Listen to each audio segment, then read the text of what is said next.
Dear students, आप सबका एक बार फिर से बहुत बहुत वेलकम है दोस्तों हमारे इस वीडियो में। ठीक है, जिसमें हम लोग देखने वाले हिंदी को।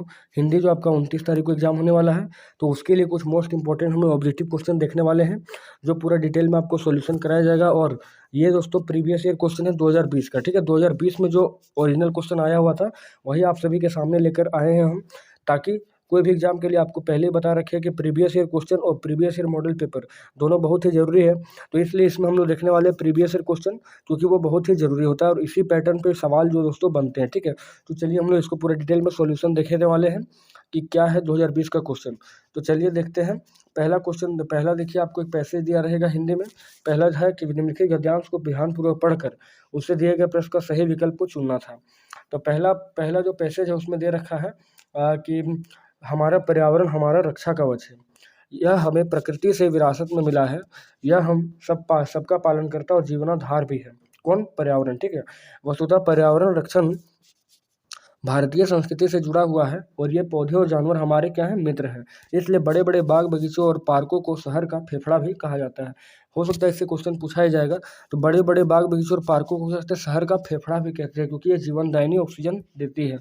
आगे है, हमारी संस्कृति में पेड़ लगाना पुण्य कार्य माना जाता है। पीपल, बरगद, आम, नीम, जामुन, आंवला ऐसे उपयोगी वृक्षों के रोपण को महान धार्मिक कृत्य भी माना गया है। पेय जल स्रोतों के निकट मूल मल मूत्र त्याग को पाप कर माना गया, यानी कि पेयजल स्रोत है, जहाँ भी पेयजल है यानी पीने वाला पानी, वहाँ पर मल मूत्र का त्याग करना पाप कर्म माना गया है। और आगे बोला गया है कि पर्यावरण प्रदूषण को रोकने के लिए सबसे अधिक आवश्यकता इस बात की है कि कल कारखाने से निकलने वाले प्रदूषित जल और कूड़े कचरों के शुद्धिकरण की व्यवस्था की जाए। यानी कि आप जहाँ भी देखते होंगे कि एक कारखाना लगा हुआ है, ठीक है, और वहाँ से जितना भी चीज़ है, मान के चलिए कोई जलीय क्षेत्र है, यहाँ पर सारे पानी को एडजस्ट कर लिया जाता है, लेकिन उससे पहले कम से कम यहाँ डालने से पहले या यहीं से निकालने से पहले फैक्ट्री से यहाँ पर कुछ फिल्टर लगाना चाहिए, ताकि ये पानी जो यहाँ जाएगा सो कुछ बेहतरीन अच्छा पानी जाए और कम से कम उतना प्रदूषित नहीं जाए जो जलीय जीवों को हानि पहुँचा दे। तो ये आपका पैसेज का सार था। आप देखते हैं क्वेश्चन। क्वेश्चन बोला गया कि हमारा पर्यावरण हमारा क्या है? तो कवच है या रक्षा है, या रक्षा कवच है या प्रतिरक्षा कवच है। तो हमारा पर्यावरण जो है हमारा एक रक्षा कवच है। ऑप्शन नंबर 3 सही होगा। आगे सेकंड क्वेश्चन बोला है, हमें प्रकृति से विरासत में क्या मिला है? तो हमें प्रकृति से विरासत में पर्यावरण मिला है। पर्यावरण जो है विरासत में मिल रखा है। नेक्स्ट तीसरा क्वेश्चन है कि बड़े बड़े बाग बगीचे और पार्कों को क्या कहा जाता है? तो बड़े बड़े बाग बगीचे और पार्कों को शहर का फेफड़ा कहते हैं। शहर का फेफड़ा चौथा ऑप्शन सही है। और अगला क्वेश्चन, हमारी संस्कृति में पेड़ लगाना कौन सा कार्य माना गया है? तो पेड़ लगाने को पुण्य कार्य कहा गया है, पेड़ लगाने को। आगे पांचवा क्वेश्चन देखेंगे। देखिए फिर से एक आपको पैसेज दिया है, ठीक है, पैसेज दिया है और इसको पढ़कर आंसर लगाना है। पैसेज क्या है? जीवन का अर्थ है जोश, उत्साह, हिम्मत और जिंदा दिली। कहते हैं कि जिंदा दिली का नाम है। मुर्दा दिल क्या खाक जिया करते हैं? हलचल, हिम्मत, साहस जीवन की निशानी है। जो लोग हर क्षण उत्साह की तरंग में रहते हैं उनकी जीवन जीने की शैली मनोरम होती है। जो जीवन के हर खतरे को चुनौती समझकर झेलते हैं उनका जीवन उत्सव जैसा बन जाता है। हमें हर क्षण नया काम मिलता रहता है। वे अपने मन में स्फूर्ति और नवीनता का अनुभव करते हैं। वे कभी मन में निराशा और ग्लानि अनुभव नहीं करते, बल्कि उन्हें खतरों से जूझते हुए भी हर्ष और संतोष प्राप्त होता है। हर्ष और संतोष जो है प्राप्त होता है। तो अब हम लोग देखेंगे इसका क्वेश्चन। पहला क्वेश्चन है पैसेज का कि जोश, उत्साह और हिम्मत का और जिंदादिली का अर्थ क्या है? जोश, उत्साह, हिम्मत और जिंदादिली किसका अर्थ है? तो वो जीवन का अर्थ है। जीवन का मतलब ही होता है जोश, उत्साह, हिम्मत और जिंदादिली। नेक्स्ट क्वेश्चन है, किसका नाम जिंदगी है? किसका नाम जिंदगी? तो जिंदादिली का नाम क्या है? जिंदगी। Option number 1। आगे है कि हर क्षण उत्साह की तरंग में रहने वाले लोगों के जीवन जीने की शैली क्या होती है? हर क्षण उत्साह की तरंग में रहने वाले लोगों की जीवन शैली होती है, किस तरह से होती है? तो मनहर, मनोहर, मनोरम या मनोहर। तो सही ऑप्शन इसका होगा मनोरम। ठीक है, मनोरम यानी ऑप्शन नंबर 3। उसके बाद आगे है कि जीवन के हर खतरे को चुनौती समझकर झेलने वालों का जीवन कैसा बन जाता है? तो उपकार जैसा या उपहार जैसा या अपकार जैसा या उत्सव जैसा।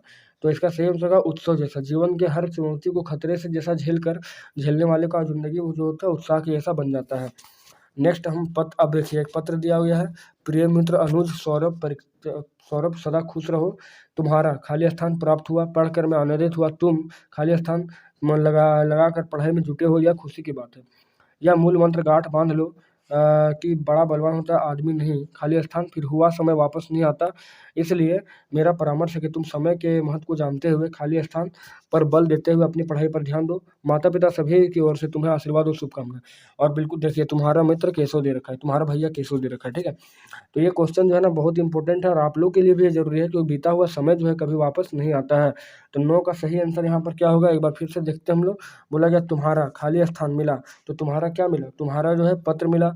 उसके बाद आगे बोला गया है कि पढ़कर मैं आनंदित हुआ कि तुम जो है तुम मन लगाकर पढ़ाई कर रहे हो, यानी ऑप्शन नंबर 1।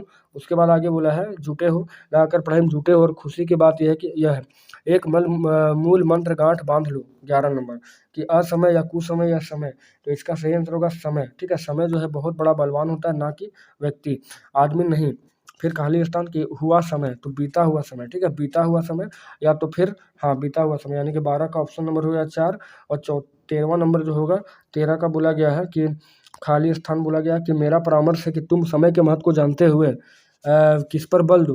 तो किस पर बल दो, 13 नंबर ऑप्शन है भोजन पर, परिश्रम पर, या शरीर पर, या आलस पर। तो समय पर, समय को महत्व को देखते हुए परिश्रम पर बल दो, यानी कि 13 का ऑप्शन नंबर है 2। आगे बोला गया है आगे देखिए व्याकरण से दे रखा है गायक का स्त्रीलिंग। तो गायक का स्त्रीलिंग कौन हो जाएगा, यानी कि जो लड़की गायक होता है, लड़का जो गायक होता है सिंगर, उसका स्त्रीलिंग बोला गया है। तो इसका सही आंसर होगा गायिका, गायिका ऑप्शन नंबर 3। नेक्स्ट 15वां नंबर क्वेश्चन बोला कठिनाई का सही बहुवचन क्या होगा, कठिनाई का। तो इसका होगा कठिनाइयाँ। कठिनाइयाँ तो सब है, लेकिन आपको वर्तनी भी ध्यान में रखना है कि शुद्ध वर्तनी है या गलत है, ठीक है। तो कठिनाइयाँ हो जाएगा ऑप्शन नंबर 1। उसके बाद आगे प्रांत किसका पर्यायवाची शब्द है, प्रांत किसको कहते हैं। तो प्रांत दोस्तों राज्य को भी कहा जाता है प्रांत। नेक्स्ट है मनुष्य एक खाली स्थान प्राणी है। तो मनुष्य एक सामाजिक प्राणी है।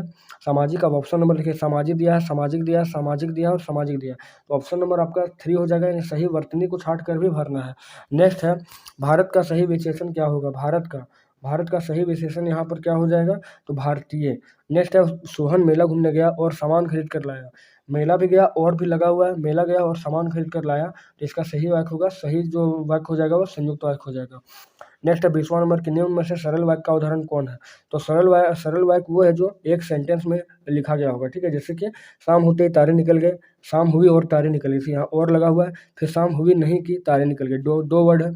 फिर काश, शाम होते ही तारे निकल जाते, मतलब एक बोला गया काश शाम होता और तारा निकल जाता। तो यहाँ सिंपल वाक्य यानी सरल वाक्य जो है, सिंपल सेंटेंस जो है वो शाम होते ही तारे निकल जाते, ऑप्शन नंबर 1। उसके बाद 21वां क्वेश्चन बोला गया साकार का सही विलोम क्या होगा। तो साकार का सही विलोम यहाँ पर हो जाएगा निराकार। और अगला 22वां क्वेश्चन है कि चीर का सही अर्थ क्या है। चीर का सही अर्थ क्या है, तो चीर का मतलब होता है पुराना और चीर का मतलब होता है वर, वसन, वस्त्र, कपड़ा। तो पुराना और कपड़ा हो जाएगा। नेक्स्ट आगे है कि आग बबूला होना मुहावरे का सही अर्थ क्या है, आग बबूला। तो आग बबूला होने का बाद मतलब होता है क्रोधित होना। नेक्स्ट है गिरगिट की तरह क्या बदलना, तो गिरगिट की तरह रंग बदलना। आगे बोला गया है कि नीचे दिए गए क्वेश्चनों को ध्यान से पढ़कर उत्तर देना है कि आपका पाठ्य पुस्तक से क्वेश्चन है। तो पाठ्य पुस्तक वाला पहला क्वेश्चन है कि दोनों बैलों की एक बार किस जानवर से भिड़ंत हुई थी। तो दोनों बैलों के साँड़ से, ठीक है, साँड़ से, यानी हीरा और मोती जो थे दोनों बैल तो साँड़ से ये हुआ था भिड़ंत। उसके बाद अगला क्वेश्चन, राहुल सांकृत्यायन ने तिब्बत की यात्रा किस वेश में की थी, किस वेश में की थी, तो भिखमंगे के छद्म वेश में। नेक्स्ट है तीसरा कि धीरे धीरे सब कुछ बदल रहा है, यह पंक्ति किस पाठ की है। तो धीरे धीरे सब कुछ बदल रहा है उपभोक्तावाद की संस्कृति की है। नेक्स्ट क्वेश्चन है गुरुदेव कुछ दिनों के लिए शांति निकेतन छोड़कर कहाँ चले गए। तो गुरुदेव जो है वो कुछ दिनों के लिए शांति निकेतन छोड़ के ज्ञान निकेतन या शांति निकेतन या भक्ति निकेतन या श्री निकेतन वो चले गए थे श्री निकेतन में। नेक्स्ट है अतीत के चलचित्र किसकी गद्य की रचना, किनकी गद्य रचना है, अतीत की चलचित्र। तो ये सही आंसर होगा महादेवी वर्मा जी का।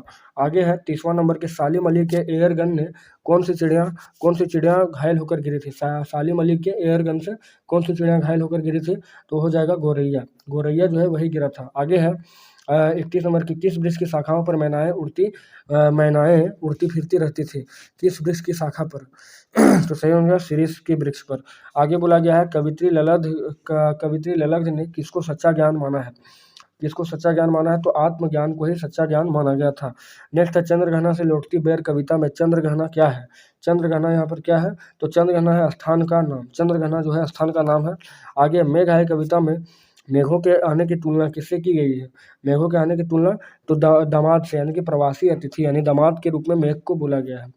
आगे 35वां क्वेश्चन, बच्चे काम पर जा रहे हैं, बच्चे जो है काम पर जा रहे हैं, कविता में कवि की पीड़ा का विषय क्या है? बच्चे काम पर जा रहे हैं कविता में कवि की पीड़ा का विषय क्या है? तो ये हो जाएगा बालकों का मजदूरी करना एक बहुत ज़्यादा पीड़ादायक विषय था। आगे है पकाही घाव किस इलाके क्षेत्र में हो जाता है? पकाही घाव जो है वो किस इलाके में हो जाता है? तो बाढ़ से पीड़ित क्षेत्रों में, बाढ़ से पीड़ित क्षेत्रों में। आगे है गरीब आदमी का शमशान नहीं उजाड़ना चाहिए, यह पंक्ति किस पाठ का है? गरीब आदमी का शमशान नहीं उजाड़ना चाहिए, ये किस पाठ का है?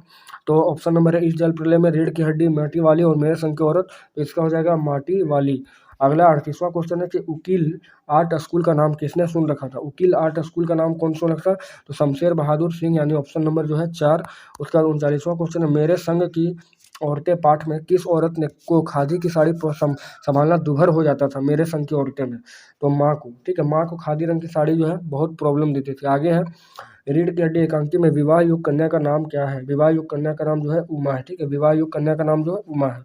तो दोस्तों अभी के इस वीडियो में हम लोग देख लिए प्रीवियस ईयर क्वेश्चन जो 2020 का था। आई होप कि आपको ये वीडियो अच्छा लगा होगा। तो अगर वीडियो अच्छा लगा शेयर कीजिए और कम से कम चैनल को सब्सक्राइब करके जाइए, अगर आए हैं तो, नया है कुछ सीखने मिला है तो। और इसी प्रकार से अच्छे वीडियो पाने के लिए हमारे चैनल को जरूर सब्सक्राइब करके बेल आइकन को प्रेस करें।